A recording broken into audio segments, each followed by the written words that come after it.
pessoal, tudo bem com vocês? Professor Eduardo Carolino para mais um de nossos vídeos para o canal Simplifica, professor. E no vídeo de hoje nós vamos estar trabalhando, essas definições que muita gente ainda está com um pouco de dificuldade na hora de fazer teorias de conjuntos. Então trouxe mais uma aula agora falando de alguns elementos e os conjuntos com suas principais características, tá bom? Então, de subconjunto que a gente precisa entender, tá? Deixa eu só trocar a cor da caneta aqui.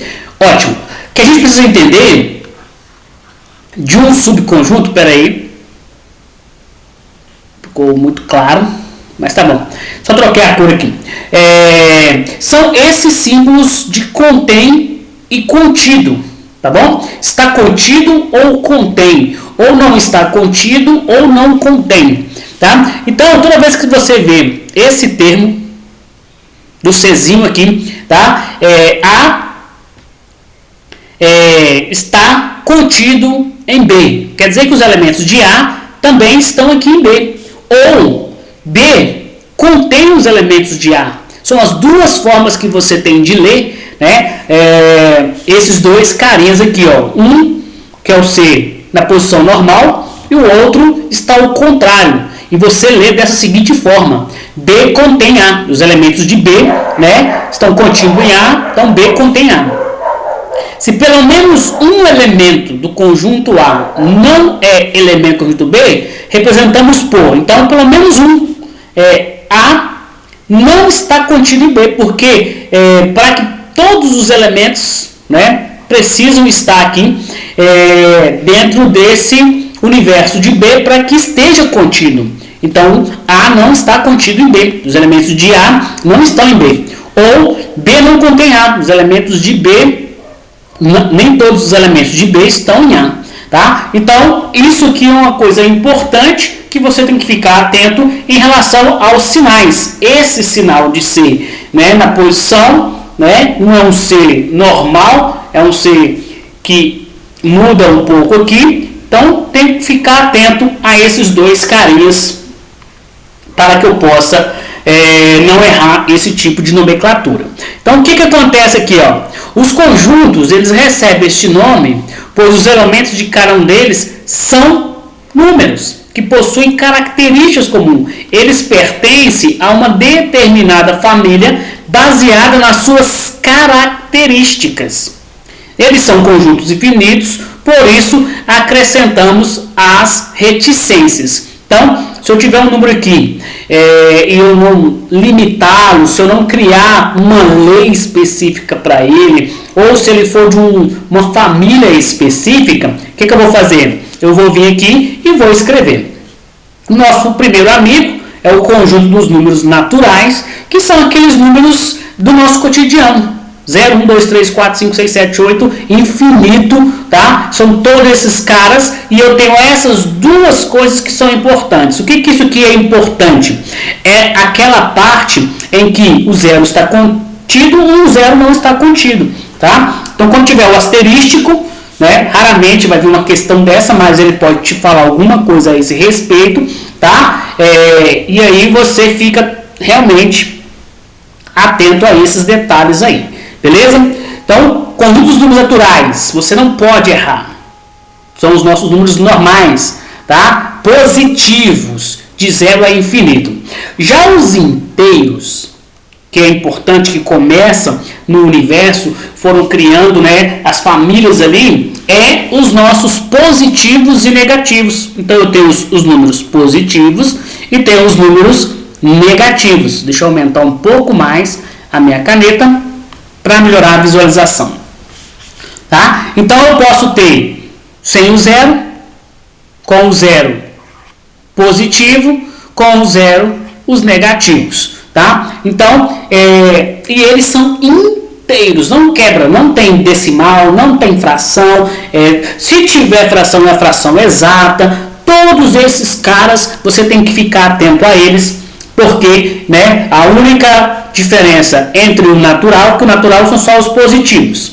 Nos inteiros eu tenho os positivos e os negativos, tá? E inteiros. Isso é importante frisar, números inteiros.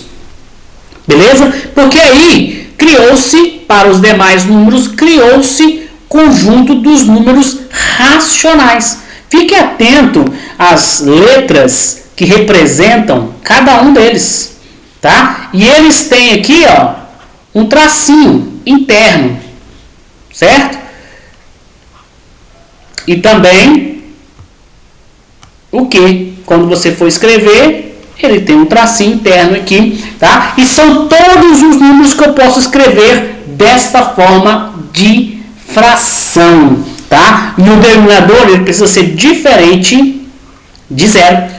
Conjunto de todos os números que podem ser escrito dessa maneira, tá? Então, fração, número decimal, esses números todos que eu tenho aqui, tá? Então, eu tenho o asterístico, que são os não nulos, os negativos, então, e se eu fosse fazer, deixa eu pegar um espaço aqui, apagar esse M daqui, ó. Se eu fosse fazer um diagrama, então eu faria esse seguinte diagrama. Eu tenho o primeiro conjunto, que é dos números naturais. Eu tenho o segundo conjunto, que é dos números inteiros. E tenho esse terceiro conjunto aqui, que vai ficar nessa aula aqui, que são os números racionais. Vou ter mais um conjunto, que é a da próxima aula. E vou ter ainda, tá? Uma outra situação que são outros números que não estão neste universo aqui, tá? Não vou nem mencionar ele aqui agora para que você não entenda. O que eu quero que você entenda é que eu preciso entender muito bem esses números para que eu possa não ter dúvida. Essa aqui, ó, esse cara aqui, ó, é a lei do conjunto. E ela é muito importante porque você tem que aprender a ler a partir daqui para que você possa, daqui, escrever esse conjunto de forma numérica. Então, eu tenho que conseguir sair daqui para escrever esse conjunto de forma numérica. Eu posso colocar aqui, ó, menos 3 meios, menos 1 meio, menos 1, 0. Na verdade, o menos 1 está aqui na frente, tá? Desculpa, deixa eu apagar esse menos 1 aqui que está no lugar errado. Para não te confundir, tá? Vou colocar o 0 aqui, vou colocar um meio positivo aqui, vou colocar reticências aqui e vou colocar reticências aqui também na frente, para saber que são infinitos. Então, é sair dessa fórmula aqui. E como que eu leio isso aqui, professor? X pertence aos conjuntos dos números racionais, tal que X é igual a A sobre B, onde A pertence a Z, e B pertence a Z asterístico. Tá vendo essa informação aqui? Porque B nunca pode ser igual a zero. Ele não pode ser igual a zero, senão é uma fração. Porque na fração eu não posso ter zero no denominador. Tá bom? Então, basicamente é isso. É uma aula introdutória aqui para que você possa ficar antenado a essa relação aí. Tá bom? Então, pessoal, muito obrigado. Para mais um de nossos vídeos, eu sou o professor Eduardo Carolino para o canal Simplifica Professor.